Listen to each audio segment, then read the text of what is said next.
The F-13 revisit finally hits its conclusion with the 2009 Platinum Dunes reboot, Friday the 13th. Whew. Alright, so this movie is going to be a lot to unload because, unlike most people, I don't hate this movie. I actually very much like this movie. I consider the reboot to be in my top tier list, and when I put these movies in a ranking, the reboot is always very high on my ranking list because I think this is one of the better Friday the 13th movies. I think this is one of the better horror reboots slash remakes that come out from that 2003 to 2010 period of remakes of iconic 80s movies. This is one of the better ones. I'm going to do my best to illustrate what I really like about this movie, what I don't care about this movie, and really call out the people who don't like this movie, because a lot of the reviews I see when it comes to this reboot, to me, they all feel forced. It's like these people are just making excuses to not like this movie. None of the criticisms to me feel legitimate. They all feel forced. And honestly, truthfully, a lot of the criticisms, they all run the same. Like, nobody ever has a different point of view when bashing this movie. The criticisms are always feel the same to me.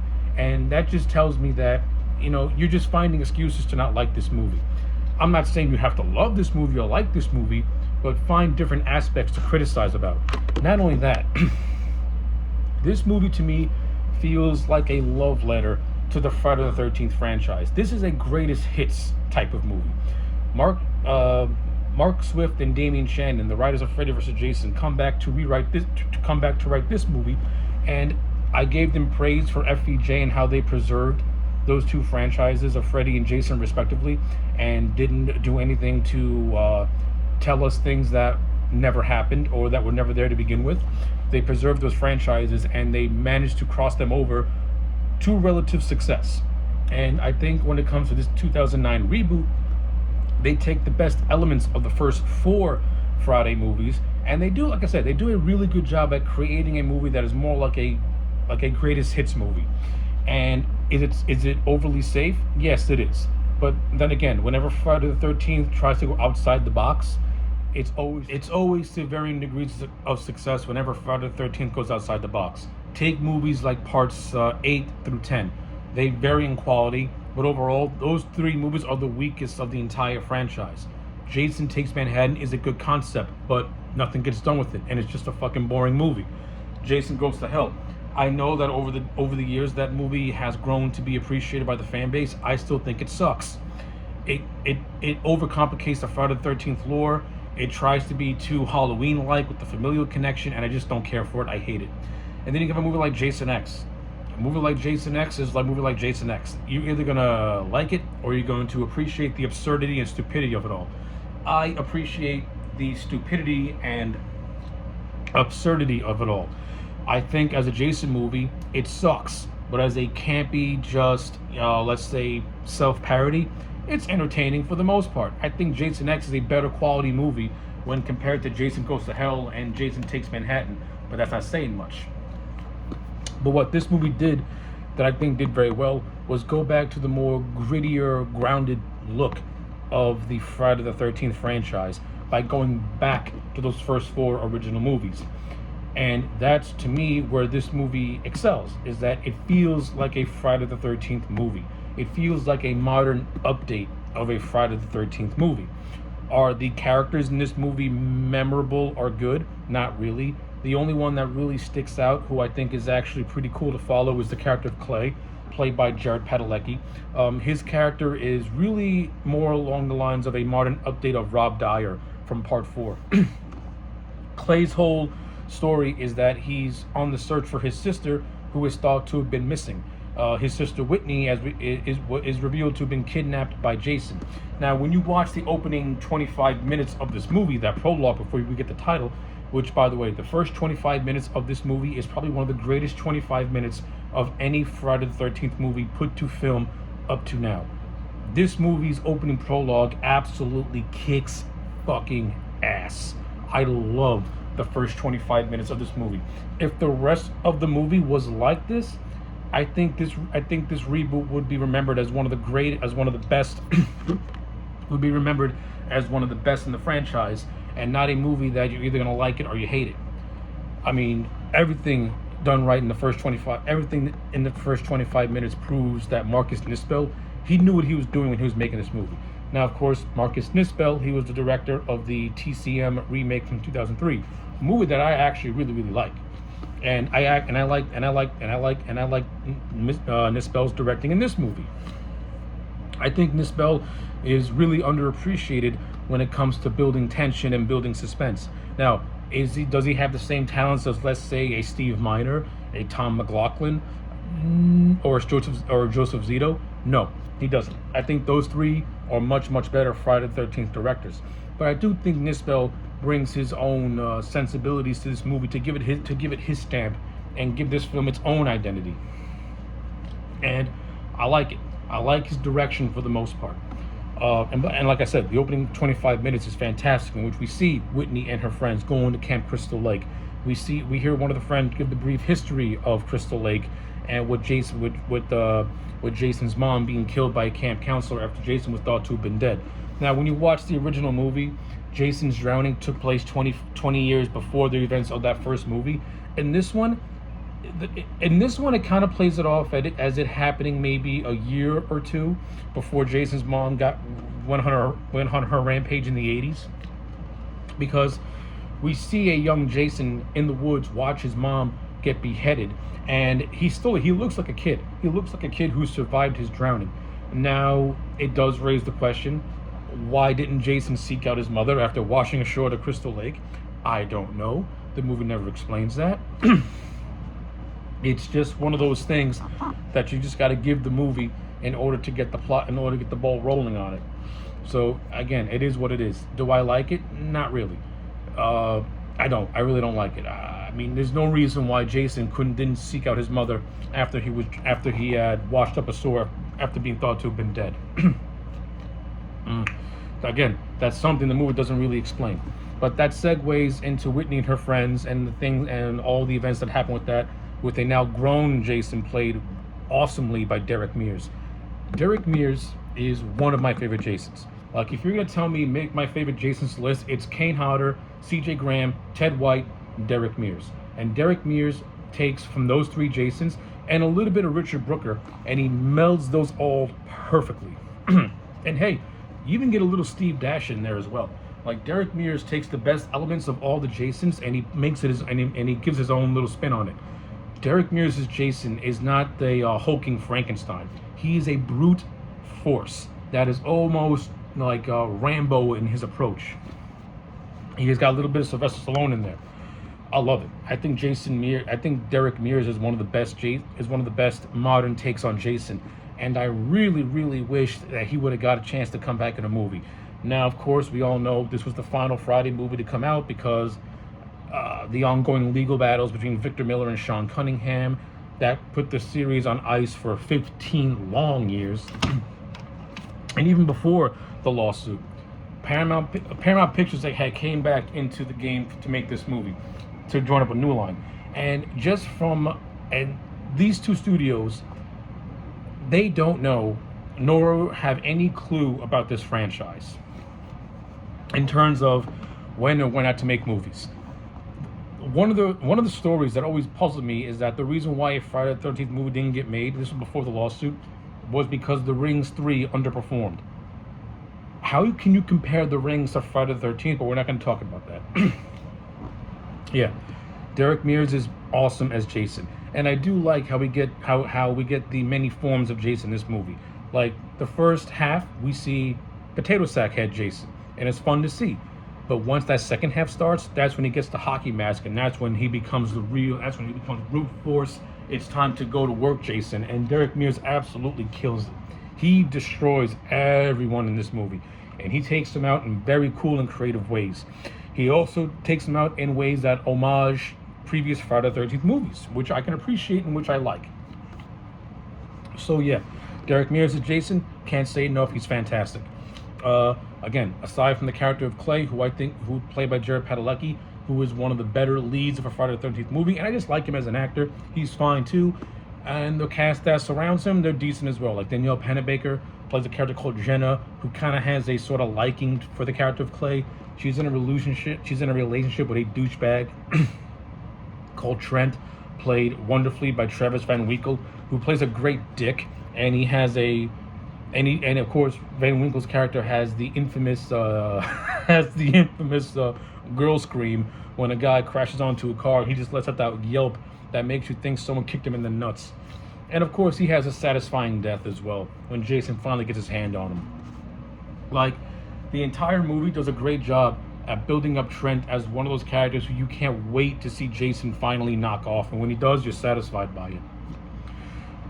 But I do like the character of Jenna. I think her and Clay have decent chemistry, and you kind of want to see these two get together because Jenna has a very like sweet girl next door quality to her, and you can tell that she genuinely cares about Clay's dilemma and has no problems helping him out and on his quest to find his sister. Like, she offers her help, and that's good. Like, Jenna's a very likable character, and Danielle Panabaker is just a very likable actress in the role as well. And the actors who play her friends in this house, they do a good job too. Aaron Wu plays the character of Chewie. He's one of the more standout characters in this movie as like this lovable stoner guy. Along with this other character who is his friend. I can't remember the guy's name in the movie as well. It's a complete blank. But they're more or less like an homage to Chili and Chuck from Part 3 as like these stoner friends. But they're more like 2009 updated versions of them. So that's fine. And you also have these characters of Nolan and his girlfriend. They're just there to die. They're not that interesting, but at least their deaths are somewhat satisfying. Like, Nolan has a bow and arrow get put through his head, and Jason takes his machete and stabs the girl in the head, raises her up from underneath a dock, and then she died, and that's how he kills her. So that's good stuff. You have this cop character named Bracky, who's peppered all throughout that movie. His death is done in the same vein as Bill from Part 1, in which he has a poker stab, in which Jason stabs him through a poker, and then he's hanging from a door. Now, I know Bill didn't die from a fire poker, but it's the image that the movie went for. It's very reminiscent of how Bill was killed off. It was something through your eye being stapled to a door, so to speak. Again, the kills in this movie, I got nothing. I like the kills. They're all brutal. They're intense.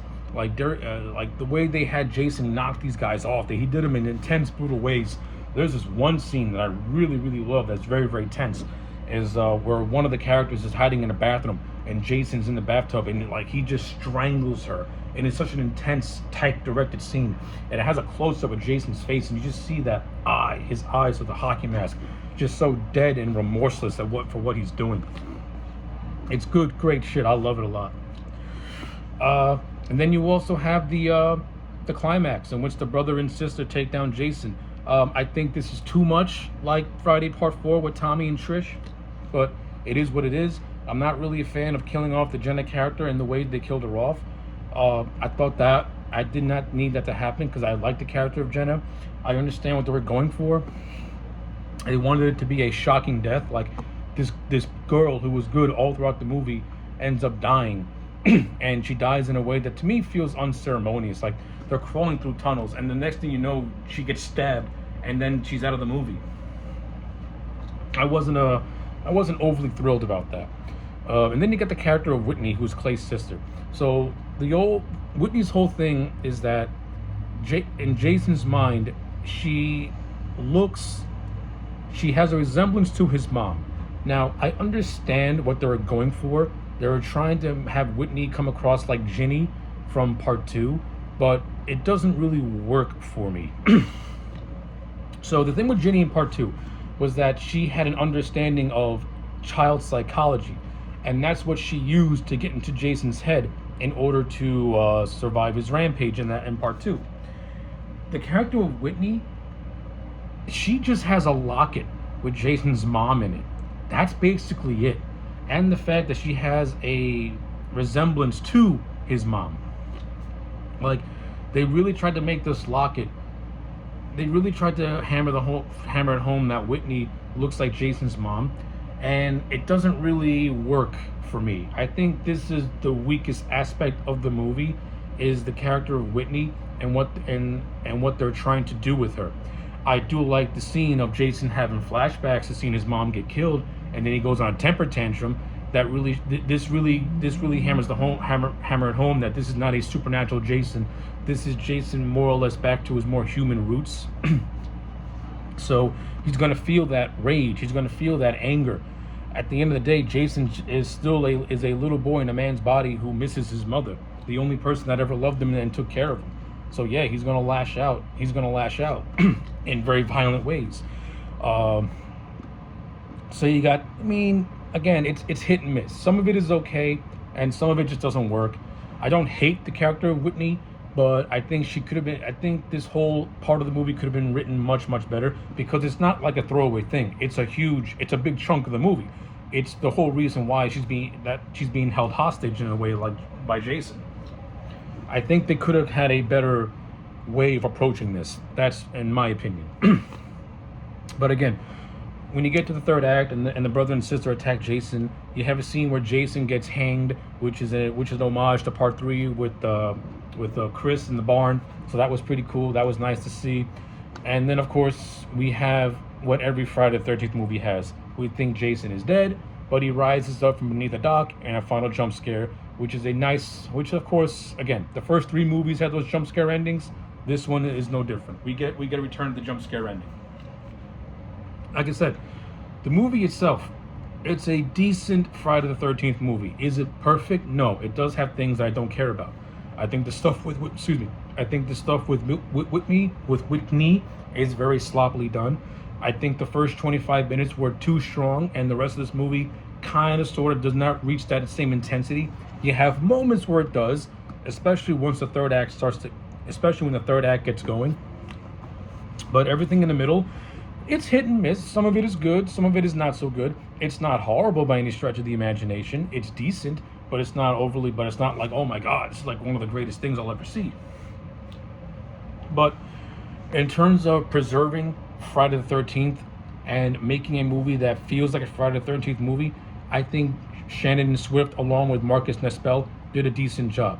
I think the cinematography by Daniel Pearl, who was known for doing the original Chainsaw movie and the remake and the Chainsaw remake, he came to do DP for this movie. This is a good-looking movie from a visual standpoint. The cinematography looks great, and I do appreciate how they're able to make rural Texas look like New Jersey, even though no East Coast state has the kind of skyline that you see in this movie. It just doesn't. You know, Texas is more open world. Stuff in the East Coast is much more bombastic, so to speak. But hey, listen, I give you brownie points for trying. So those are my positives and negatives, kind of sort of out of the way. Like, to me, the weakest aspects really are the characters in this movie. They're not hateable, but they're like any other Friday the 13th characters. They're just expendable, but there to die. But at least they do got charisma, and you do care when they get dispatched by Jason in gruesome and cool ways, which is what we're really here for. We're really here to see Jason do his thing, and he does his thing in this movie very, very well. And I do like how he gets his hockey mask by killing some guy in an attic, and then he finds it after his bag gets ripped to shreds and destroyed. Now let's get to now I want to address the criticisms that people have for this movie. A lot of the criticisms I see are just asinine. People say that this movie does not take any chances. My rebuttal: every time the franchise takes chances, it doesn't know how to execute those chances. Sticking to formula and going back to basics was the best way to reintroduce the Friday the 13th. Was the best way to reintroduce a modern audience to Friday the 13th. Go back to the roots. And then once you go back to the roots, then you can get creative later. I think this movie did an overall decent job at going back to the roots. A lot of criticism is pointed towards Jason and how he's portrayed. If you actually watch movies like 2, 3, and 4, those characteristics of Jason were already there. They were already being developed. Jason has always been territorial. Paul even says it in part 2, that Camp Crystal Lake is his home, and Jason more or less is like its guardian, its protector. It's his territory. Hence why Jason is territorial like in this movie. Jason's very good at using a variety of different weapons to to kill people off. No different than in this movie. Another criticism I see is that Jason runs and that Jason shouldn't be running. If you watch 2 through 4, he runs. Jason didn't become a zombie and a slow walker till part 6. Which movies were you watching? I mean, they say that Jason shows too much human emotion. If you watch part 2, when Jenny gets in his head, Jason has human emotion because he thinks that his mother's talking to him. I mean, come on already. Like, watch those first 3 movies. All the things that you don't like, they were done before in movies that you like. So I don't understand why you don't like it in this one. What? I think this movie has the stink of Platinum Dunes, and Platinum Dunes is notorious for having movies that can be very hit and very miss. But they have more misses than they do hits. And this movie also has like I said, this movie also has that 2003 to 2010 remake stink, in which the natural instinct during that period was to hate any remake that came out, even if some of those remakes were actually better than the original movies. I think if you take those aspects out and you actually look at this movie with more of a valid eye, you will see that it's a good Friday the 13th movie. It does what it needs to do.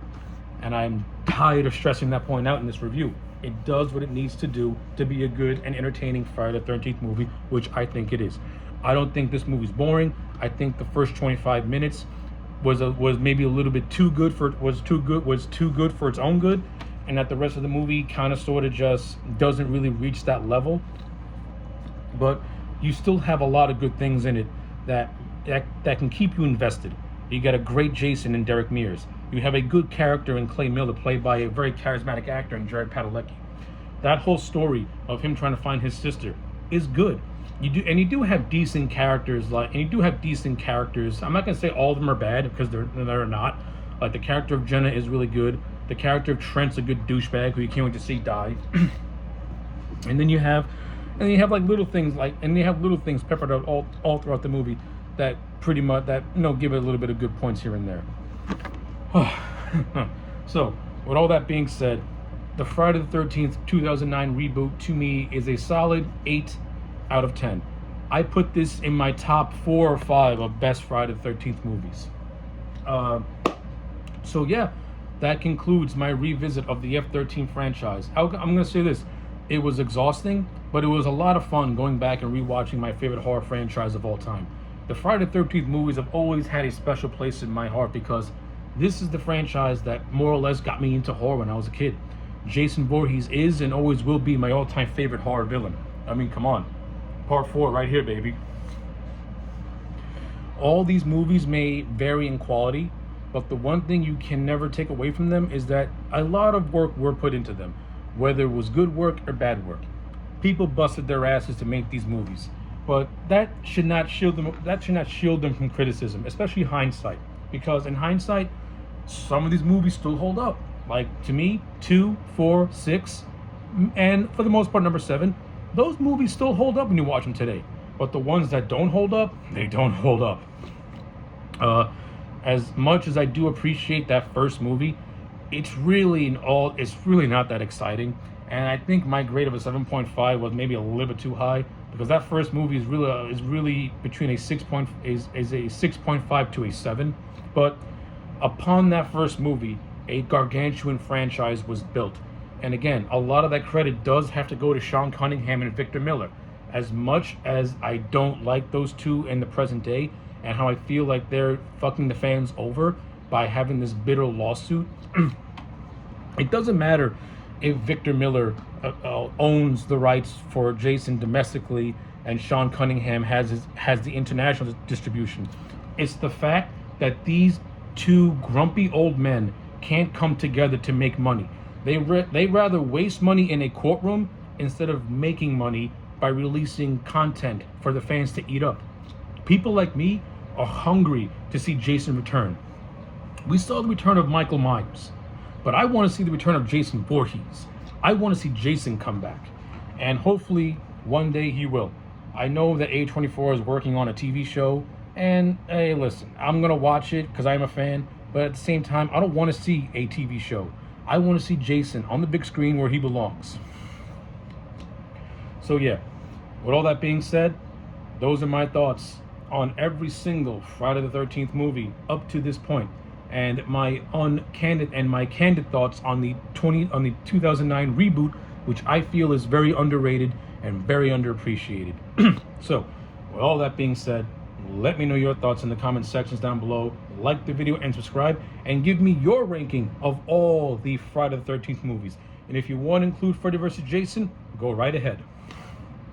So yeah, like, comment, subscribe, and I'll check you back next time for more.